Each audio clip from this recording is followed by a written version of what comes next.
유교사변 때 제일 먼저 파병을 해준 국가가 미국이에요. 미국에서 스미스 군대를 그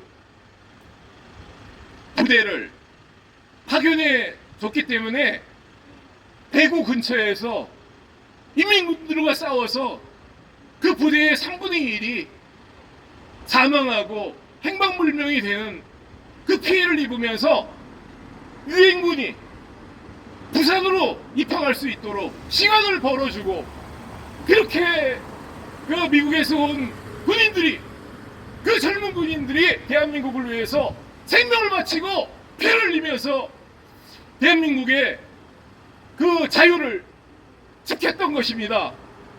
그런데 이제 배은망덕해서 어떻게 이런 말을 대한민국을 대표하는 대통령이 페이스북에 올릴 수가 있습니까? 국민의 한 사람으로서 분노하는 마음이 있습니다. 제가요, 그 며칠 전에 그 손현보 목사님, 그 어떤 분인지 신문에 그분을 압수수색했다고 해서 어떤 분인지 알고자 해서 그 교회에, 세계로 교회에 방문했던 적이 있습니다. 그 목사님의 설교도 들었고, 그 목사님이 어떤 말씀을 전하시는지, 새신자들에게 어떤 말씀을 전하시는지 제가 들어가서 직접 들어봤습니다. 제가 교회에 방문했습니다. 그래서 보니까 다 정상적인 말씀을 하셨어요. 그 기독교의 복음을 새신자들에게 1시간 동안 이렇게 열렬히 전파하시는 모습을 봤습니다. 아주 건전한 말씀이었고, 그건 평범한 그런 복음이었지만 재미있게 새신자들에게 알기 쉽게 전파하는 모습을, 열정적으로 전파하는 그런 모습을 봤습니다. 그리고 설교 시간에도 아이를 많이 낳으라고 강조하시는 모습을 봤어요. 그리고 아이를 여러 명 낳은 가정을 또 이렇게 교회 재정으로 그 500만 원을 지급하는 모습을 봤습니다. 한 명을 낳을 때 얼마, 2명을 낳을 때 얼마. 그 참 어떤 개교회에서 하기 힘든 일이라고 생각합니다. 우리나라가 인구가 이렇게 급격히 줄어들고 있지 않습니까? 그 얼마나 좋은 일을 하고 있는 것입니까? 나라에서 해야 되는 일을 하고 있지 않습니까? 이재명 정부가 해야 되는 일을 그 목사님이, 또 그 세계로 교회에서 신도들이 한마음이 돼서 그렇게 하고 있는 것 아닙니까? 저는 깜짝 놀랐습니다. 제가 그런 교회를 보지 못했습니다. 저는 한번 이렇게 방문을 했을 때 그런 모습을 보고 깜짝 놀랐어요.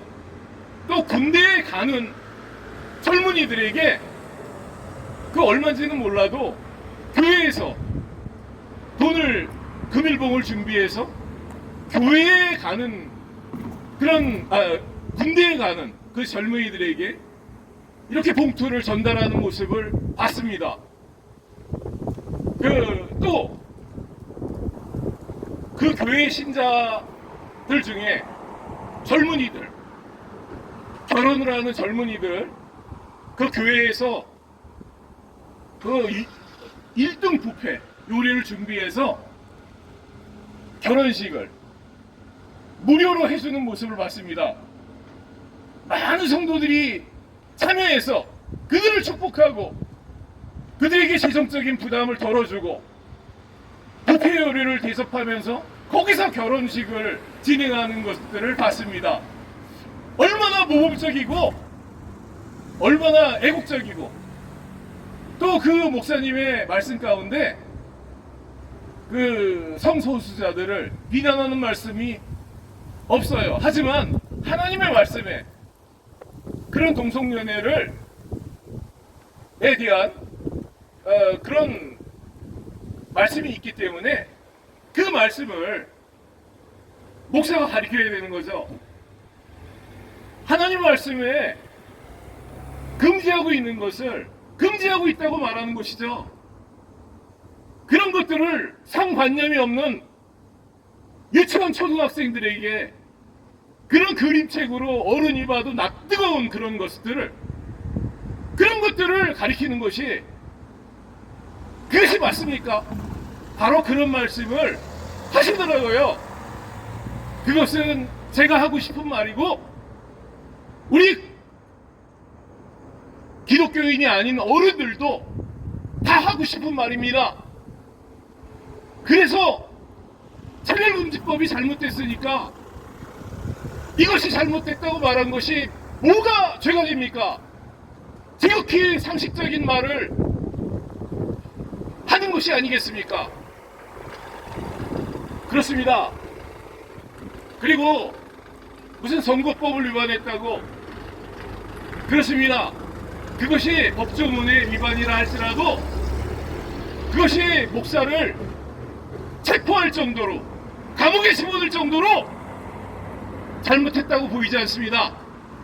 그것은 혹시 어떤 것이 잘못됐다 하더라도 벌금형 정도, 집행유예 정도 그것도 과하다고 생각합니다.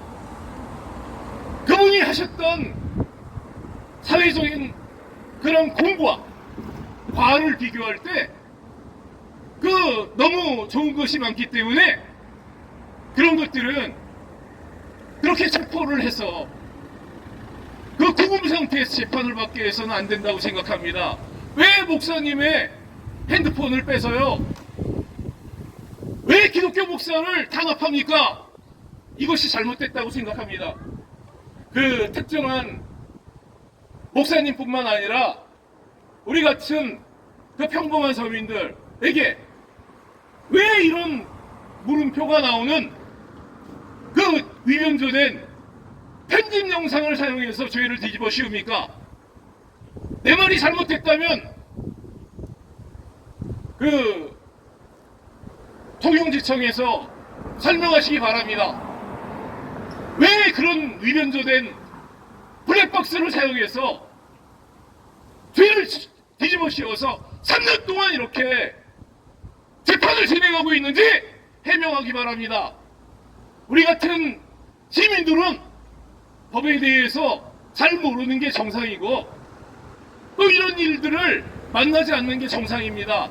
왜 우리들에게 법적인 책임을 물으면서 생업을 내팽개치고 3년, 4년, 5년 동안 법적인 투쟁을 하면서 법률 전문가로 우리를 키우는지 대답하시기 바랍니다. 선진국은 법치, 자유민주주의 법치 국가에서 이렇지 않습니다. 이것은 우리나라의 법치가 나락으로 떨어진 것을 의미하는 거예요. 트럼프 대통령님이 그 이재명 아바이를 만나기 전에 숙청, 한국에서 숙청 또 혁명이 일어나고 있다고 말씀하셨습니다. 그렇습니다. 한국에서 혁명이 일어나고 숙청이 진행되고 있는 것 같습니다. 일개 국회의원이 대법원장 조희대를 끌어내리기 위해서 범죄자 취급을 하면서 막말을 한 모습을 국민이 볼 때 정말 분노가 치밀어 오르고 이거 우리나라의 법치 질서가 완전히 망가졌구나 하는 생각을 하지 않습니다.